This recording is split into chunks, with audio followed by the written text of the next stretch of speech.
Okay, students, welcome to class today. Sorry I'm not here. I am at a district meeting. There will be a few of these I'm going to have to do, and each time there is, I'll probably have a recorded lecture for you. But if there's something that Zoom taught, it's that we can still do this remotely, and I feel kind of comfortable lecturing this. Obviously, I'd like to be there with you, but today's lecture kind of fits this narrative because there's not a ton of dialogue and discussion. It's mostly a lot of stories. So we'll see you on Friday, and we'll just continue with what we're learning. So if you want to get out your notes, we'll be discussing this hip from beginning Native Americans. So last time, if you remember, we talked about how did people get here and who discovered America. And we looked at a whole bunch of different theories. Okay, and hopefully you were able to go home and have some conversations with friends or family or think more about it and share some of those stories. But we looked at a whole bunch of different theories that ranged from Columbus to the Chinese to the Polynesians to maybe even natives were here from the beginning. But where we're going to start is with what's the accepted truth, right? What does the American history core, right, that I'm supposed to teach you, what does it say? Okay, so the accepted truth is that 10,000 years ago, okay, there was an ice age. Okay, and I think we might have covered this, but I can't remember. So we're just going to start here. Okay, 10,000 years ago, there was an ice age. And during that ice age, okay, nomads, okay, hunter-gatherers, they are going to chase these large animals, okay, and we talked about who these animals are. They made a documentary actually about it a few years ago. Okay, they chase these large animals across what is known as Beringia. Okay, and Beringia today is known as the Bering State, but Beringia is going to connect Asia to North America. Okay, across Beringia. Now, these large animals, there were a few of them. Okay, there was a woolly mammoth. Okay, we know that that woolly mammoth's name is Manny because of the documentary that they made about them. Okay, and then there were also saber-toothed tigers. Okay, named Diego. Okay, and then there was also giant sloths. Okay, named Sid. Okay, and these nomads, they chase these animals across. But then something terrible happened 7,000 years ago. Okay, Ice Age 2 came out, and we had the Great Melt. Okay, and we had climate change. Okay, and with this climate change brought about the death of these animals. Okay, it's not what the documents or the documentary is false. Okay, but the death of these animals, and we get into the agricultural revolution. Okay, and with this agricultural revolution, we have the beginning of farming. Okay, and with the beginning of farming, you no longer have to hunt your food. Instead, you're going to, with farming, you're going to start to live in cities. Okay, and with these cities, you are also going to start to get then ultimately civilization. Civilizations. Okay, so now with each civilization, we know they are all surrounded by a river. Now, this may be a review for you, okay, about the agricultural and civilizations that we talk about rivers. Okay, now, last year in World Civ, you learned that rivers were the central part of these foundation or these civilizations, and that each civilization had these big rivers, right? Well, in America, we've got big rivers as well, okay? And so we've got these three ancient civilizations, okay? Well, ancient, let's spell it right. Okay, three ancient civilizations. And these are civilizations that maybe you might have learned about in AP World from Mr. Zachridge, but if you learned some, it probably wasn't a ton just because you had so much. So these were the three ancient, and we're going to look at them. So the first one is known as the Hopla, and we'll discuss each of these, and then we'll go and we'll look at some pictures, right? So the first is going to be the Hopla, okay? They're also sometimes known as the mound builders. Okay, now these Hopla are the mound builders. Okay, what we know about them, sorry, I can get my notes open. Okay, what we know about them is they existed in South southeast the United States, okay, southeastern United States, so the Carolinas, Georgia, Louisiana, up into maybe even Virginia and Ohio, okay. We know that they were big into farming, okay, obviously because of the agricultural revolution, and that their societies thrived between the year 220 BCE up until about the year 800 CE. Okay, so this was actually a pretty old and pretty well established civilization. Okay, is going to be these mound builders. Now, um, we also know that they were polytheistic. Okay, theistic, and that they worshipped animals as part of their religion. Okay, we also assume that they were probably a civilization that was believed in pharaohs. Okay, they believed in a pharaoh, and that they had ceremonial burials. Okay, ceremonial.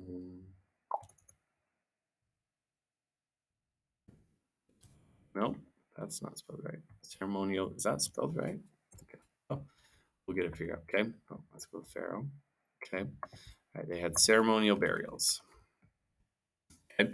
Now, within these burials, yeah, I knew that it was spelled right. So ceremonial burials, um, they would bury their leaders in these different places. Okay. So let's look at some of the parts of the Hopewell or these mound builders. Okay. So they existed. So right here again, once again, this is Beringia.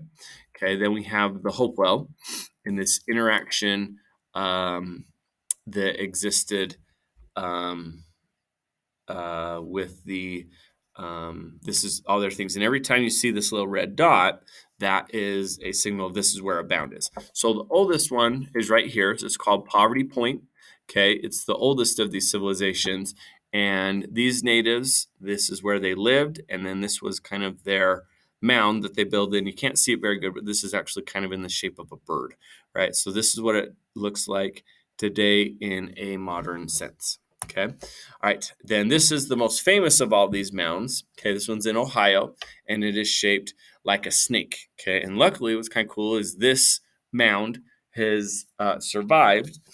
And rather than going in and digging up what it is, modern day archaeologists have went in and they've been able to take some scanners and figure out that, yeah, this is kind of similar to like an Egyptian type burial where they put them in pyramids. Instead, they put them in these mounds, and there are these mounds all over the eastern United States. Okay, we don't know what happened to the mound builders, but we do know that they had a very, very large civilization. Now, in my opinion, the mound builders were replaced by our second society, and that being the society of the Mississippian. Okay, so let's go now to the Mississippian. Okay, and I think this is actually where we were. We might have already learned about the mound builders, but it's a good review, whatever. Okay. So, all right, the Mississippian.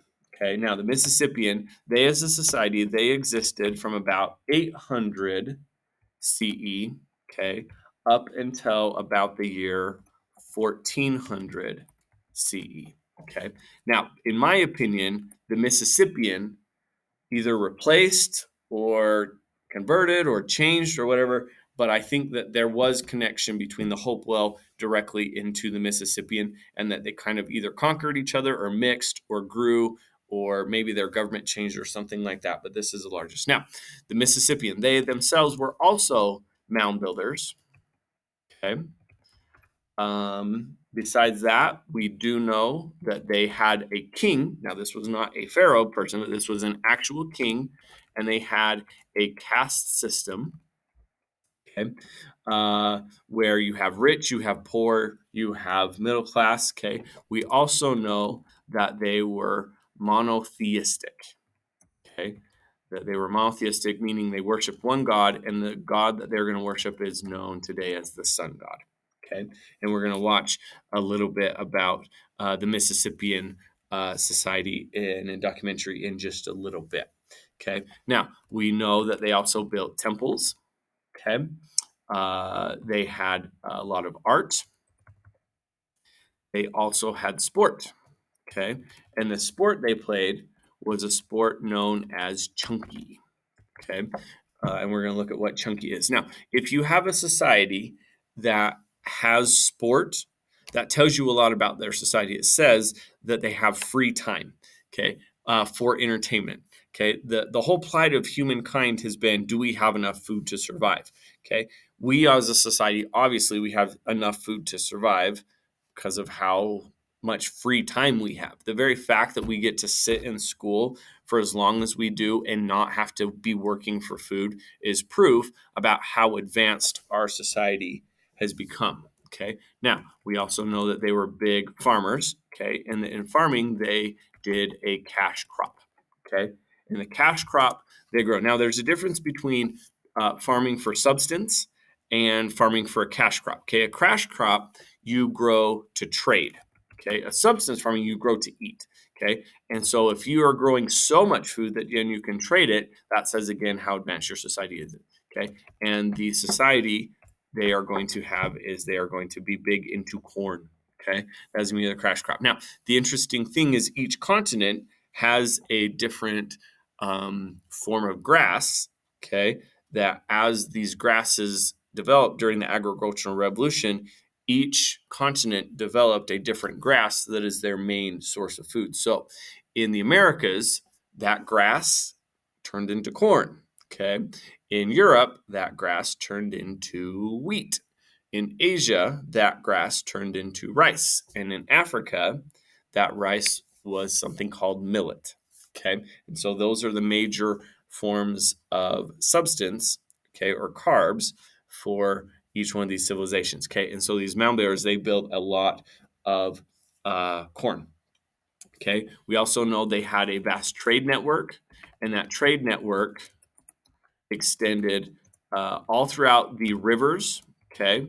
And this trade network connected Canada down into Mexico. Okay. We're going to talk more about that trade route. Just a lot of massive trade and entertainment and going up and down. Okay. We also know that they had very, very large cities. Okay. And some of the cities that they're going to have are today big, big cities. Okay. So some of them, and then we're going to talk about the biggest one. Okay.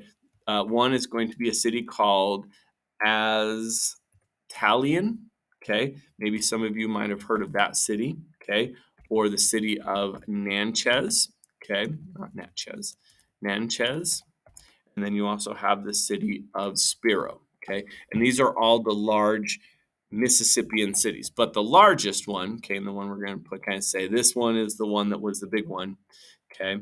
Where's my asterisk? Is going to be the city known as Cahokia. Okay.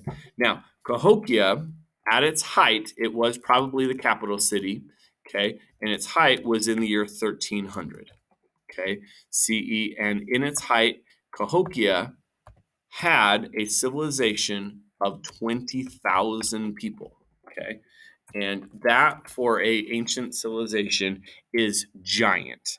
Okay. Now, in comparison, the largest city in America isn't going to reach 20,000 people until the year 1808 when Philadelphia gets 20,000 people. So even during the time of the American Revolution, you think New York, Boston, Philadelphia, those cities had less than 20,000 people. Okay. So this was the biggest city in America.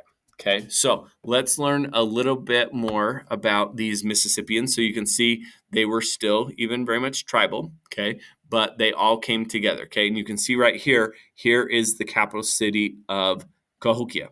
Right down here, here is Spiro. Okay, and you can see all these different cities, but here's your big one. Okay, and it today is about 6 miles from St. Louis. Okay, now this is the sport of chunky. Okay, the sport of chunky, and the way it works is it's kind of a combination between like I don't know, curling slash bowling slash darts. I don't know. Okay, but here's how it worked. You would have a professional chunky player, Okay, and they would be on teams. Okay, and so you can see right here, here's a picture of a reenactment of a chunky event. Okay, but you got one team member who rolls this disc. Okay, and this would be a chunky disc, and they got big ones and they got little ones depending on your skill level. And they roll it, and then as it rolls, it eventually starts to turn. And as it turns, the other teammate with the spear is going to throw the spear and try and make it through that hole. Okay, pretty awesome. And you can see right here, it's spinning, and then he's getting ready to chuck it through that hole. So this is the sport of chunky, and there were professional chunky players who traveled up and down the Mississippi. Okay, now this right here, this is Cahokia. Okay, and we know a lot about Cahokia because it's still here. Okay, now this is what it would have looked like anciently. Okay, now the city of Cahokia, they don't live in teepees. Okay, they live in these grass huts or in huts made out of corn husks. Okay, and they built, this is man-made. Okay, they built this structure, and this is what it looks like today. Now, for reference, it is bigger than the pyramids. Have we never heard of this thing? Okay, maybe some of you have. So if you ever go to St. Louis, you're going to see that big arch.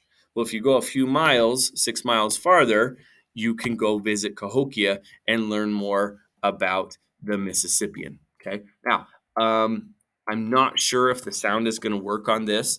If it doesn't work, if you can pause the video and go look this up. Okay, but you're going to look up 500 nations. Okay, and I want you to type in this episode 1. Okay, so you just do it. Episode 1. Now it might work. The sound might work, but I don't know if the sound's gonna work. Okay, it's this one that's 1:32, and where you're gonna put it, okay, is you're gonna put it at with Philadelphia's population. Okay, you're gonna put it at about. Here we go. Okay, you're going to put it at 30:41, and you're going to play it until 34. Okay, so stop it at 34. So again, I don't know if the sound is going to work. I'm going to play it. If it doesn't work, then go find it. Okay, but start it at 30 minutes, 41 seconds. Eagle feather and gave it to the sun, and the sun kissed that feather, which is why, eagle feathers. Okay, I don't know if the sound's working. One misconception of meditation is that if you're meditating, your mind will be blank. You can't make. Okay. There's a black on the end, and it's because the sun sends them there. So take this back, and forever this will be my recognition of my special people. All right, here we go. Cahokia, City of the Sun. Along the Mississippi River, 6 miles from present-day St. Louis, Missouri, there stood a city that once dominated the heart of the continent. At its center was a powerful leader. A great number of years ago, there appeared among us a man who came down from the sun. This man told us that he had seen from on high that we did not govern ourselves well, that we had no master, that each of us had presumption enough to think himself capable of governing others, while he could not even conduct himself. 1,000 years ago, the great sun, a leader who was both king and pope, lived atop a man-made royal mountain, 10 stories high. Its 16-acre base larger than any pyramid in Egypt.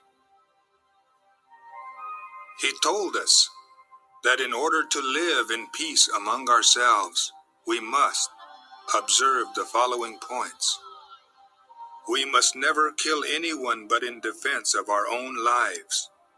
We must never know any woman besides our own. We must never take any things that belong to another. We must never lie, nor get drunk. We must not be avaricious. We must give generously and with joy, and share our subsistence with those who are in need of it.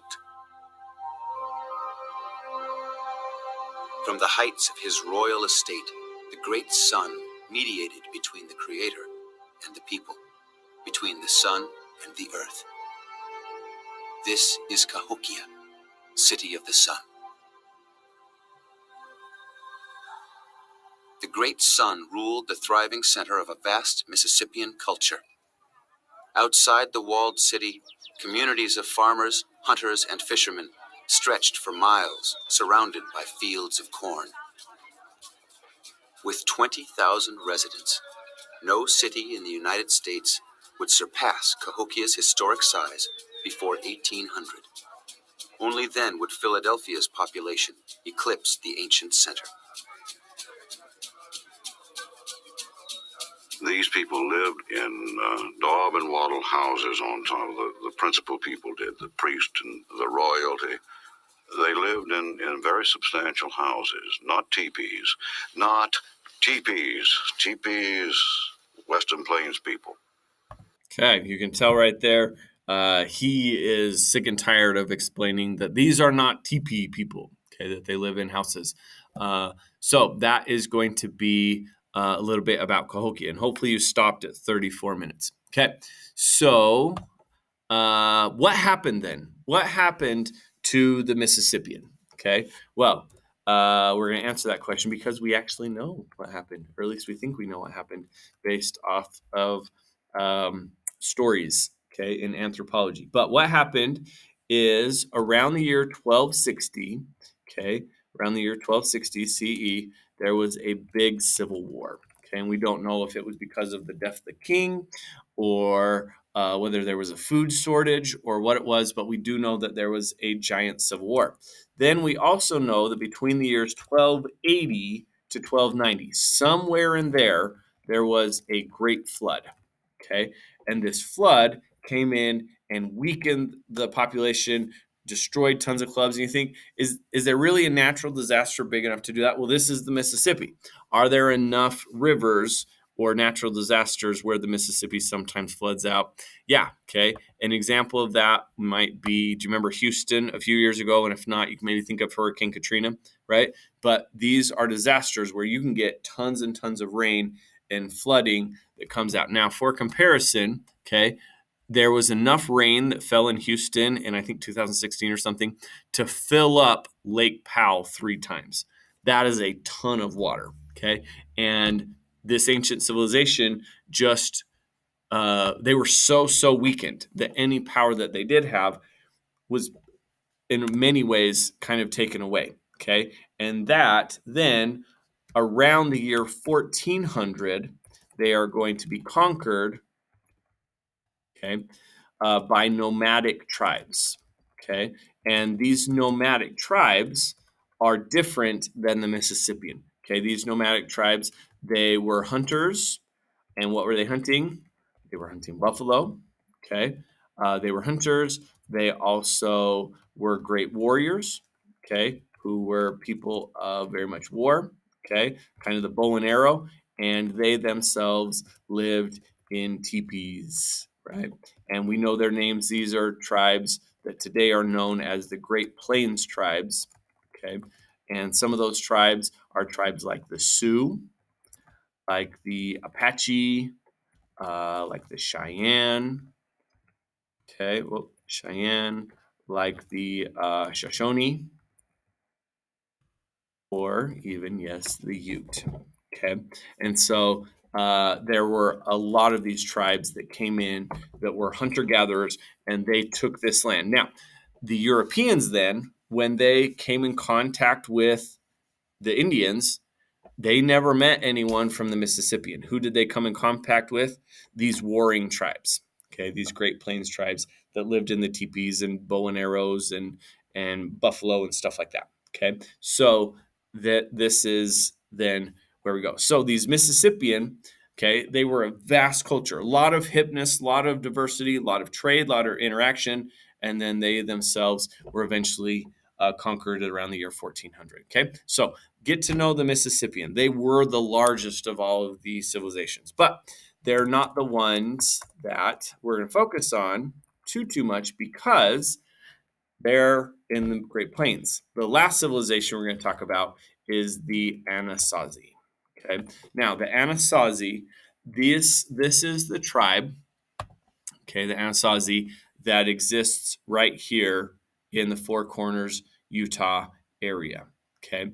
Now this tribe, okay, I'm going to tell you about them, but also with this expectation. Okay. This is where we are from. This is our history. If we lived in Boston as your history teacher, I would expect you to go to some Revolutionary War sites. Okay. If we lived in Virginia, I would expect you to go to Civil War sites, right? If we lived in the South, I would expect you to go to some of the sites that were civil rights sites. Well, we live in Utah. We don't have that history.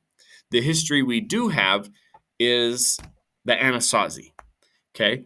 At some point in your life, go and see this history. Okay. Because this is what Utah has. And I'm also myself super passionate about it because this for me is, I'm from Southern Utah.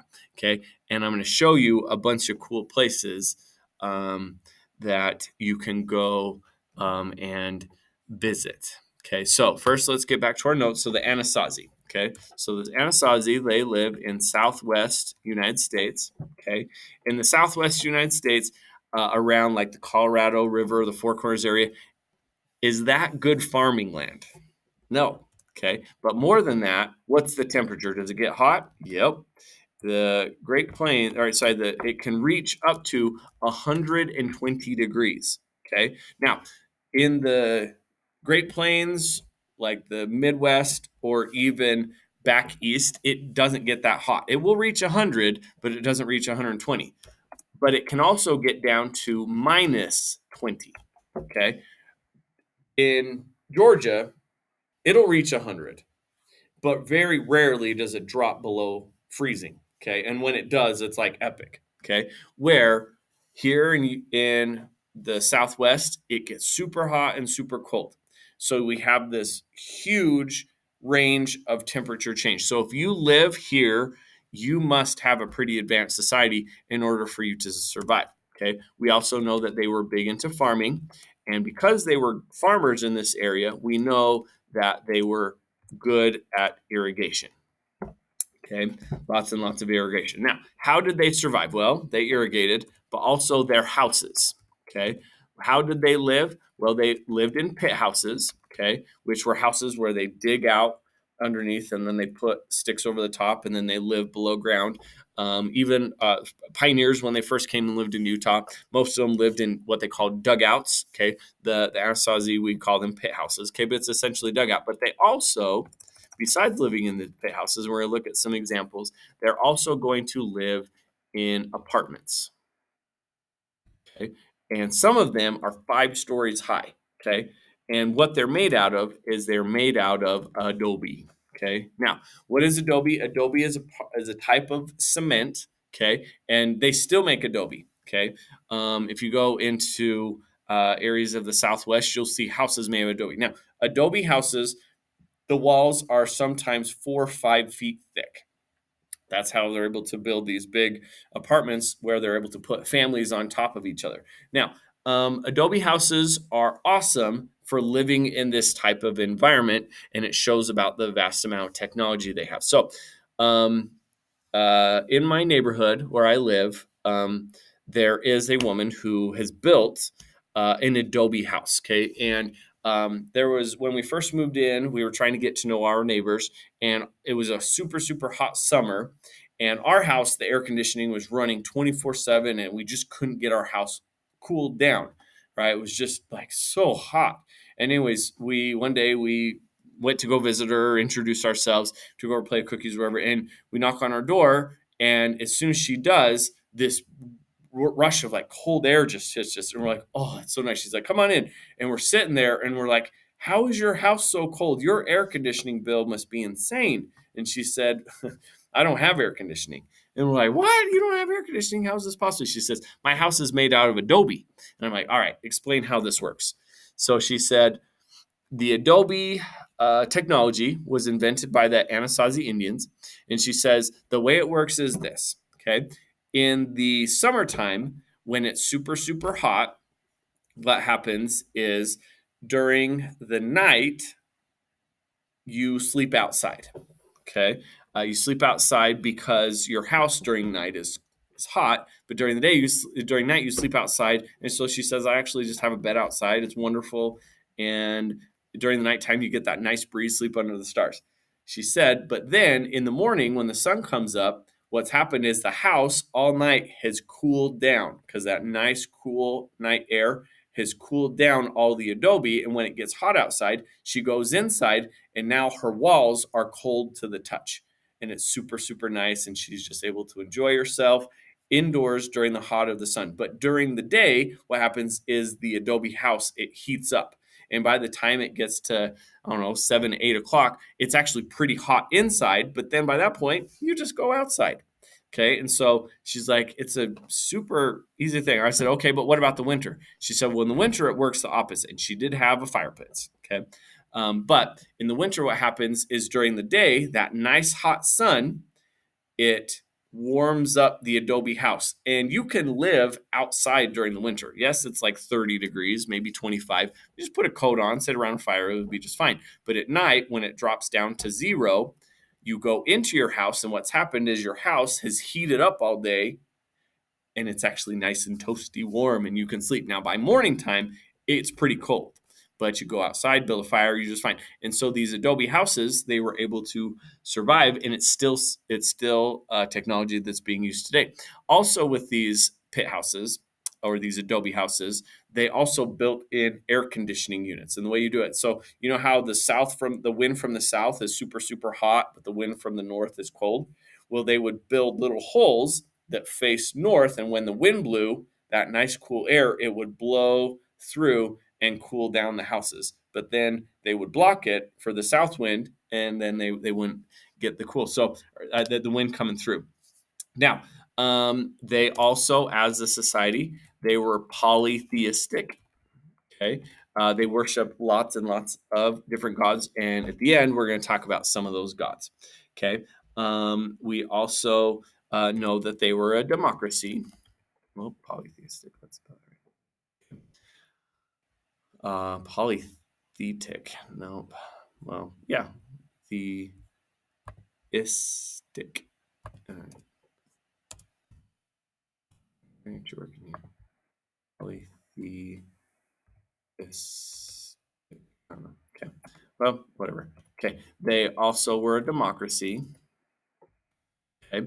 And we know that their women and men voted, and that in most cases the women were in charge because the men, they went off hunting and gathering and trying to find food, and the women, they stayed home, worked on the farm, and ran all the politics. Okay. Now, the center of their society, okay, the center of their society was something called a kiva. Okay. Now, the kiva is the political, the social, the economic,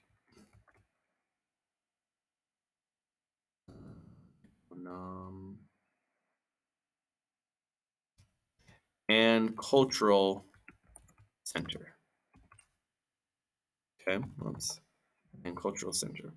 So, and we're going to look at some pictures of the kiva in just a moment. Okay. Maybe a comparison could be to what you learned last year in World Civ, the Greek Acropolis. Okay. Something like that. Okay. Now, they are going to live in cities. Now, there aren't any large Anasazi cities in Utah, okay, but there are 2 that are still around today. The first one we're going to look at is Mesa Verde, okay, and I'm going to show a picture of Mesa Verde in a minute. If there's any of you that's been to this place, maybe pause the video and have them describe Mesa Verde. And then the other one is a place called Pueblo Bonita, okay, which is in New Mexico near Chaco Canyon, okay? And if any of you have been there, it's one of the most beautiful places in the United States. It's a place that very few people go to, but if you've ever been to Pueblo Bonita, then definitely share your experiences there. So now, one last thing that's kind of interesting